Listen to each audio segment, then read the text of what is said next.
Assalamualaikum warahmatullahi wabarakatuh. Perkenalkan, nama saya Andi Syafira Rusli dengan NIM 200404502029 dari kelas C. Adapun pembahasan kita kali ini yaitu keadilan dan kesetaraan gender. Permasalahan gender di masyarakat sudah ada sejak manusia itu mulai muncul di muka bumi ini. Namun pada awalnya, ketika ilmu pengetahuan dan teknologi belum maju seperti saat ini, isu gender belum mendapat perhatian dan tidak dipermasalahkan, baik oleh masyarakat secara umum maupun oleh kaum feminis. Selanjutnya yaitu kesetaraan dan keadilan gender atau KKG. Merupakan suatu bentukan kata yang mengandung dua konsep, yaitu kesetaraan gender dan keadilan gender. Kesetaraan gender berarti kesamaan kondisi bagi laki-laki dan perempuan untuk memperoleh kesempatan dan hak-hak yang sebagai manusia, serta agar mampu berperan dan berpartisipasi baik itu dalam kegiatan politik, kesehatan, dan yang lain-lainnya.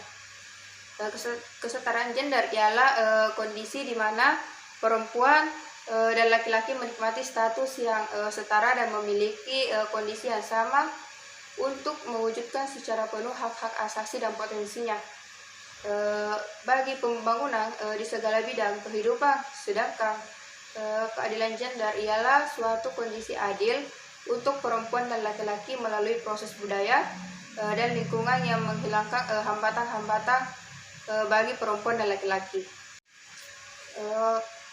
Apa itu kesetaraan? Kesetaraan gender berarti kesamaan kondisi bagi laki-laki dan perempuan untuk memperoleh kesempatan hak-haknya sebagai manusia, agar mampu berperan dan berpartisipasi baik itu di dalam kegiatan politik, ekonomi, sosial, budaya, dan keamanan nasional, serta kesamaan dalam menikmati hasil pembangunan tersebut. Keadilan gender adalah suatu proses untuk menjadi adil dengan laki-laki dan perempuan. Apa saja perbedaan dari kesetaraan dan keadilan gender?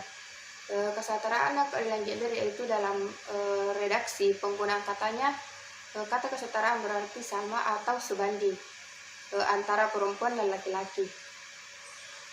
Sedangkan kata keadilan berarti menempatkan posisi sesuai dengan porsinya, karena laki-laki dan perempuan itu sama-sama manusia dengan kondisi biologis dan kebutuhannya yang berbeda, sehingga penggunaan kata keadilan lebih tepat untuk digunakan ketika membahas tentang perspektif gender. Karena konsep gender ini merupakan keadilan gender bagi perempuan maupun laki-laki. Selanjutnya yaitu permasalahan ketidakadilan gender dan kesetaraan gender. Yang pertama yaitu subordinasi. Subordinasi adalah keyakinan bahwa salah satu jenis kelamin dianggap lebih penting atau lebih utama dibandingkan jenis kelamin lainnya, sehingga ada jenis kelamin yang merasa dinomor duakan atau kurang didengarkan suaranya, bahkan cenderung dieksploitasi tenaganya.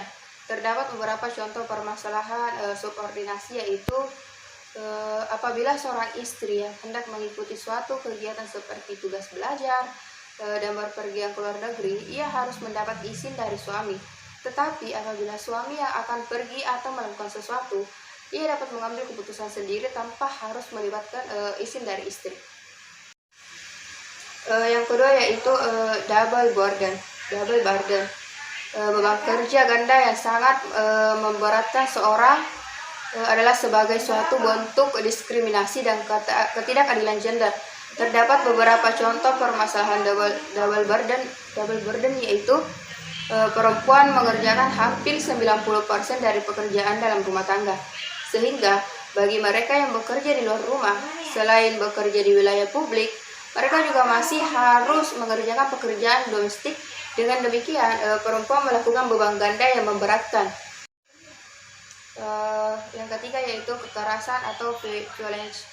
Adalah suatu serangan terhadap fisik maupun integrasi psikologis seseorang. terdapat contoh permasalahan kekerasan atau violence, yaitu istri yang menghina atau mencela kemampuan seksual atau kegagalan karir suami. Yang keempat yaitu marginalisasi.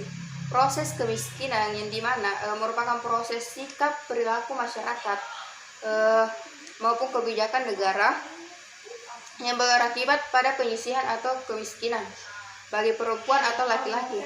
Terdapat contoh permasalahan marginalisasi yaitu banyak pekerja perempuan yang dipromosikan menjadi kepala cabang atau kepala bagian dalam posisi birokrat. Begitu pula polisi perempuan yang kurang mendapat porsi dan pengakuan yang sama dibandingkan dengan polisi laki-laki.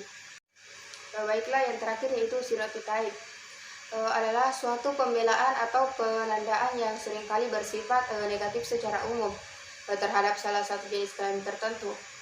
Terdapat contoh permasalahan stereotype yaitu apabila seseorang laki-laki marah maka dianggap tegas, tetapi apabila perempuan marah atau tersinggung akan dianggap emosional dan tidak dapat menahan diri. Standar penilaian terhadap perempuan dan laki-laki berbeda, namun standar lebih banyak merugikan perempuan.